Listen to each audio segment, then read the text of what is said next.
छात्रों, आप सबको मेरा नमस्कार। काव्यालोक कविता संग्रह से कबीर साखी पढ़ाने जा रहा हूँ।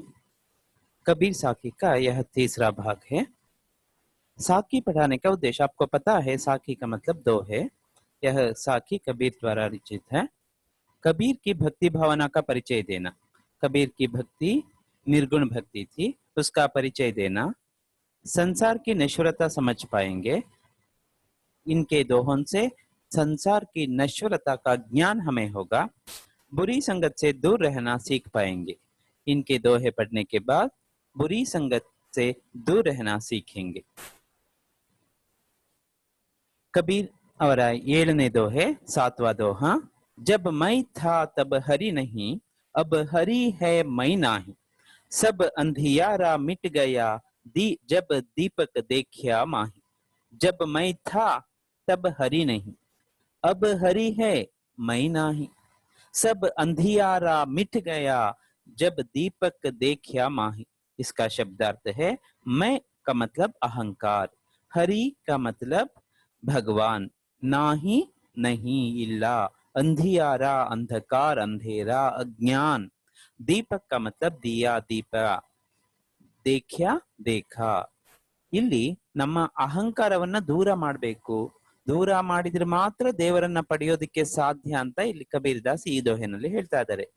इस दोहे में कबीर यह कहना चाहते हैं कि भगवान को पाने के लिए हमें अपना अहंकार त्यागना है। जब मैं था तब हरि नहीं। जब मैं था, जब मुझ में अहंकार था, अहम भाव था, गर्व था, जब तक मैं घमंडी था, तब हरि नहीं, तब तक हरि भगवान मुझ में नहीं था।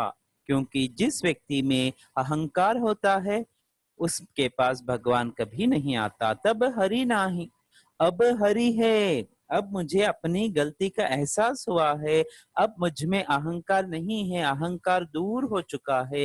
अब हरि है मुझ में, भगवान वास करता है मुझ में, मैं नहीं। अब मुझ में मैं यानी कि अहंकार नहीं है। पहले मुझ में अहंकार था, भगवान नहीं था। अब भगवान है तो अहंकार दूर हो गया है। अगर आपके अंदर भगवान का वास देखना चाहते हैं तो सबसे पहले आपको अपना अहंकार त्यागना चाहिए। सब अंधियारा मिट गया, जो भी अंधेरा था, ज्ञान था मुझ में, सब कुछ नाश हो गया है, मिट गया है।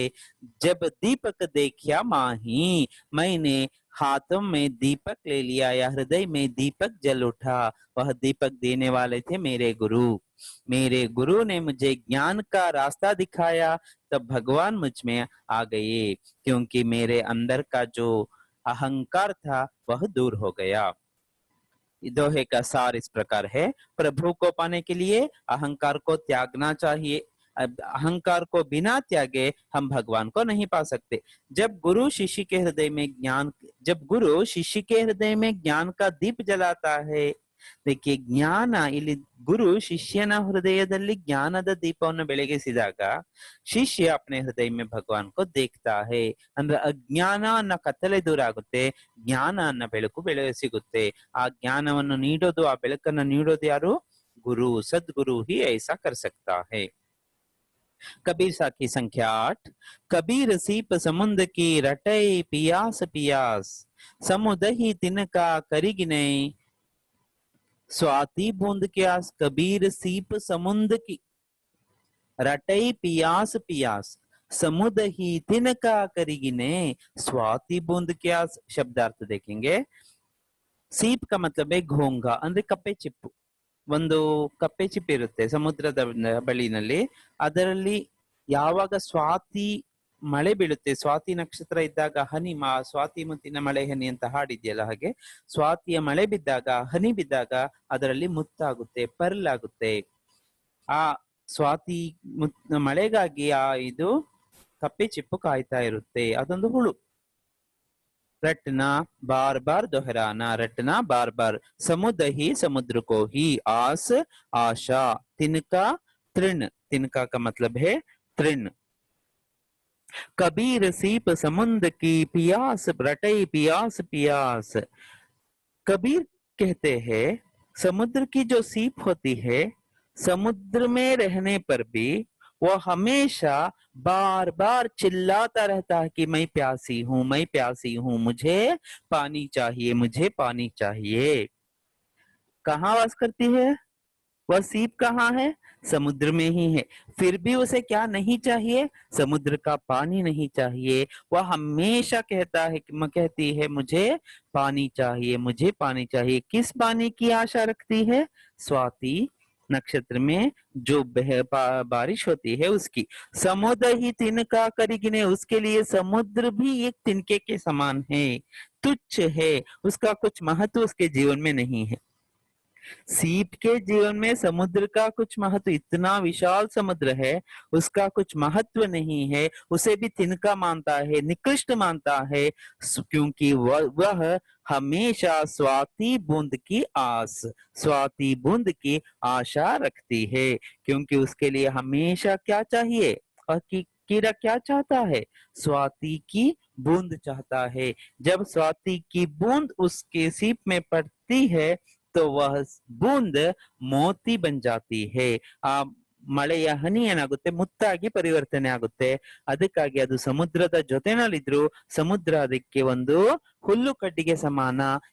ಯಾವ್ದನ್ನ ಬಯಸುತ್ತೆ? ಅದು ಸ್ವಾತಿಯ ಮಳೆಯ ಹನಿಯನ್ನ ಬಯಸುತ್ತೆ.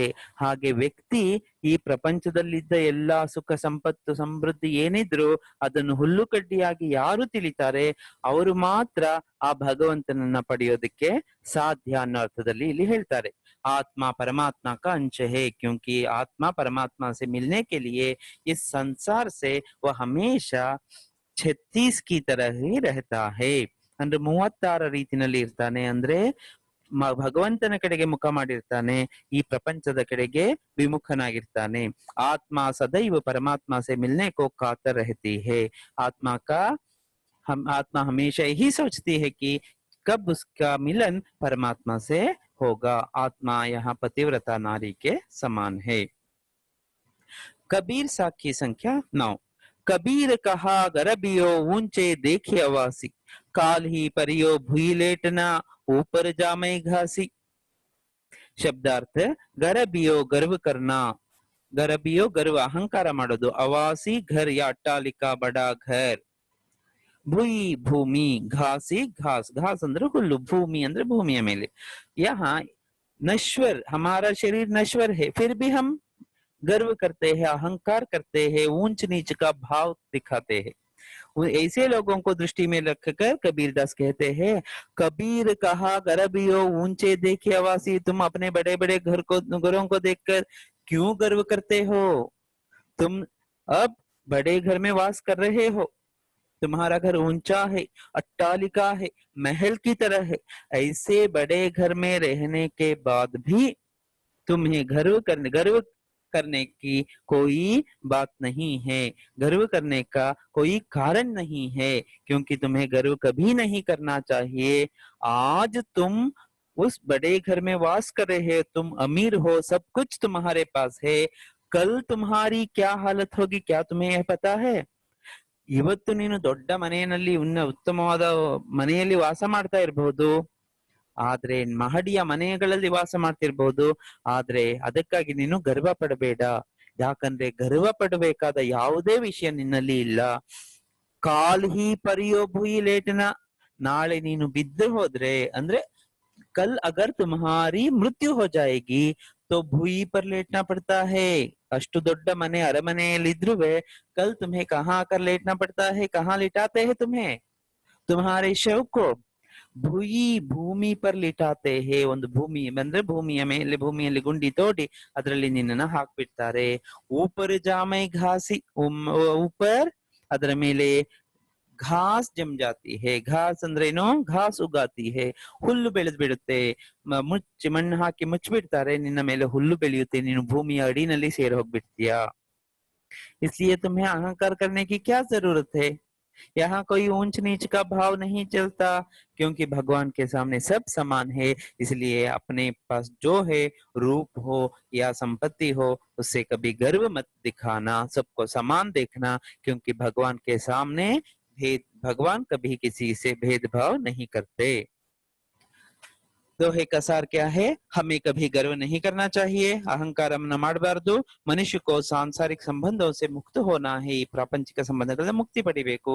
ಮನುಷ್ಯ यह जान लो कि काल तुम्हारे सिर पर मंडरा रहा है, ಯಾಕಂದ್ರೆ ಸಾವು ನಮ್ಮ ತಲೆ ಮೇಲೆ ಸುತ್ತಾ ಇರುತ್ತೆ. कब हमारी मृत्यु होगी किसी को पता नहीं है, इसलिए हमें कभी गर्व नहीं करना चाहिए. कबीर साखी 10वां दोहा. कागज केरी नावरी पानी केरा संग, कहे कबीर कैसे तिरे पांच कुसंगी संग. शब्दार्थ. नाव का मतलब नौका, दोणी, केरा अंद्र का, कागज केरी अंद्र कागज की नौका ಅಂದ್ರೆ ಕಾಗದದ ದೋಣಿ, ತಿರೈ ಅಂದ್ರೆ ಪಾರ್ ಕರೈ, ಪಾರ್ ಅಂದ್ರೆ ಈ ದಡದಿಂದ ಆ ದಡಕ್ಕೆ ಹೋಗೋದು, ಅಂದ್ರೆ ಈ ಪ್ರಪಂಚದಿಂದ ಇನ್ನೊಂದು ಪ್ರಪಂಚಕ್ಕೆ ಹೋಗೋದು.